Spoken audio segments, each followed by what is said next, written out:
Deus pode criar uma pedra tão pesada que nem ele consiga carregar?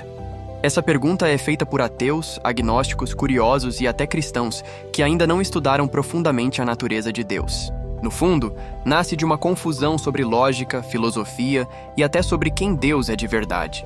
Então hoje eu vou quebrar esse mito de forma clara, profunda e acessível para todos os públicos. Já se inscreva e ative as notificações para não perder nenhum conteúdo. Quando alguém pergunta, Deus pode criar uma pedra que ele não consiga carregar? Se ele pode criar a pedra, mas não consegue carregar, ele não é onipotente. Se ele não pode criar a pedra, ele também não é onipotente. Mas isso só funciona se você aceitar a premissa de que a pergunta faz sentido. E ela não faz. É como perguntar: Deus pode fazer um círculo quadrado? Ou Deus pode fazer um solteiro casado?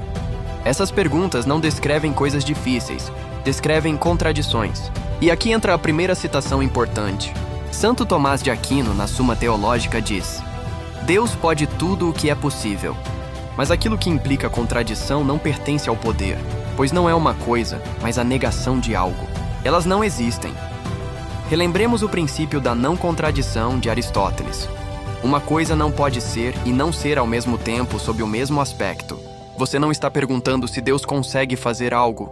Você está juntando palavras sem sentido e se fazendo passar por alguém com senso crítico, mas está afundado na lama do senso comum, sem sentir que está na lama por estar envolto de outros que também estão na lama te dizendo que você está em terra firme. Agora, para entender mais profundamente, precisamos dar um passo atrás e explicar algo que quase ninguém explica em vídeo, mas que muda tudo: ser, ente e essência. Ser é o ato de existir. É aquilo que faz uma coisa ser real. Ente é tudo aquilo que existe.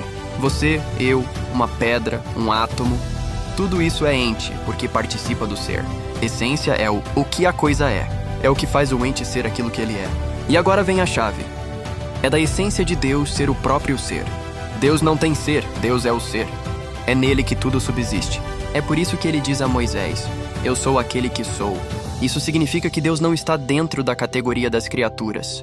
Ele é o fundamento do ser. Por isso, quando alguém faz essa pergunta da pedra, ela está imaginando Deus como um super-homem gigante. Deus não levanta peso, Deus cria e sustenta. Agora vamos explicar algo ainda mais importante: a diferença entre substância e acidente. Por exemplo, a mesa é substância. A mesa continuaria sendo mesa mesmo se fosse pintada de verde. Agora, olha na pergunta da pedra. Deus pode criar uma substância, pedra, com um acidente, peso, maior do que o poder infinito de Deus? Isso é impossível porque Deus não é um corpo que lida com peso, e ele, por definição, não pode ser superado por algo que ele mesmo sustenta no ser. É como perguntar se um autor pode escrever um personagem que escreva o autor. Agora vem o ponto central. O impossível lógico não existe. Deus é onipotente, e onipotência não significa fazer absurdos. Significa realizar tudo o que pode ser. Mas o impossível lógico é uma contradição em si. Santo Agostinho também já dizia: Deus é onipotente, mas não pode morrer, não pode mentir, não pode pecar, porque essas ações não são obras de poder, mas de fraqueza. Ou seja, Deus não pode não ser Deus. E criar uma pedra maior que Deus seria exatamente isso. Uma tentativa de criar algo que tornaria Deus não Deus. Não porque Deus é fraco, mas porque esse conjunto de palavras não corresponde a uma realidade possível. Chegamos agora à parte mais ignorada e, talvez, a mais fundamental para resolver de vez este falso paradoxo. Deus não carrega coisas. Aqui reside a confusão mais comum, um erro filosófico que chamamos de erro categorial. A pergunta assume que Deus é um corpo forte que pega um peso com a mão, submetido às leis da física que ele mesmo criou. Mas Deus não é um ser físico. Ele é, como ensina a filosofia clássica, ato puro, espírito sem composição. Deus carrega o universo porque ele o mantém na existência a cada instante. A existência de uma pedra, ou de qualquer outra coisa, não é um evento único. É um ato contínuo do intelecto e da vontade divina. Ela simplesmente desapareceria, retornaria ao nada de onde veio.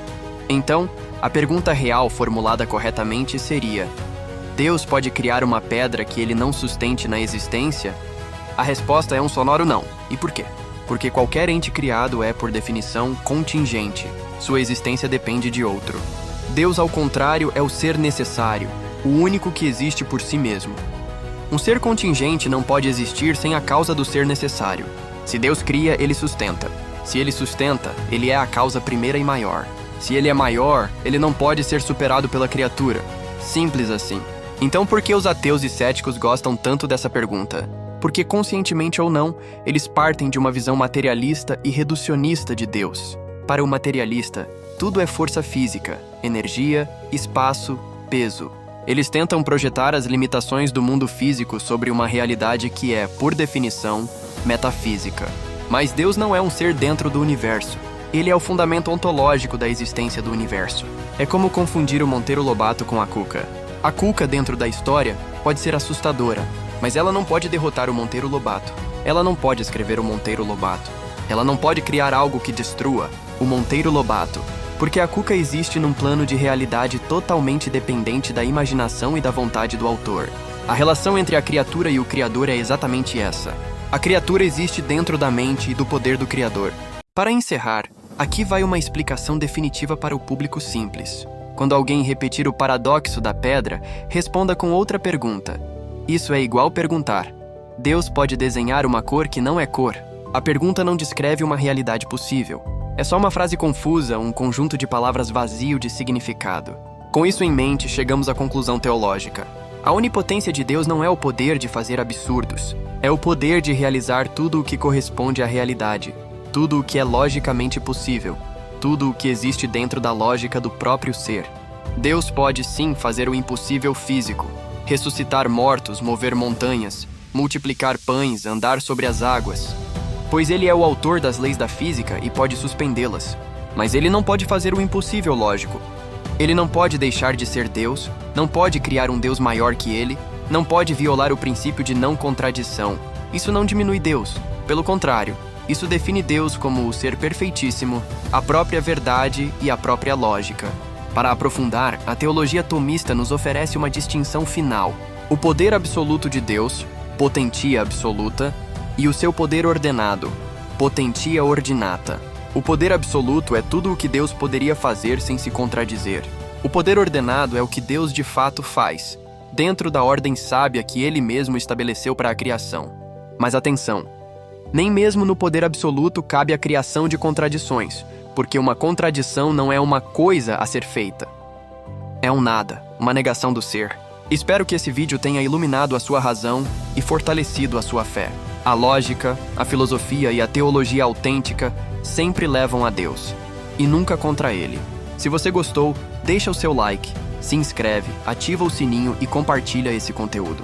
Aqui no Luz da Igreja nós postamos vídeos toda terça, quinta e sábado, sempre ao meio-dia, unindo fé, razão, filosofia, patrística e a doutrina autêntica da Igreja. Que Deus te abençoe e te dê luz.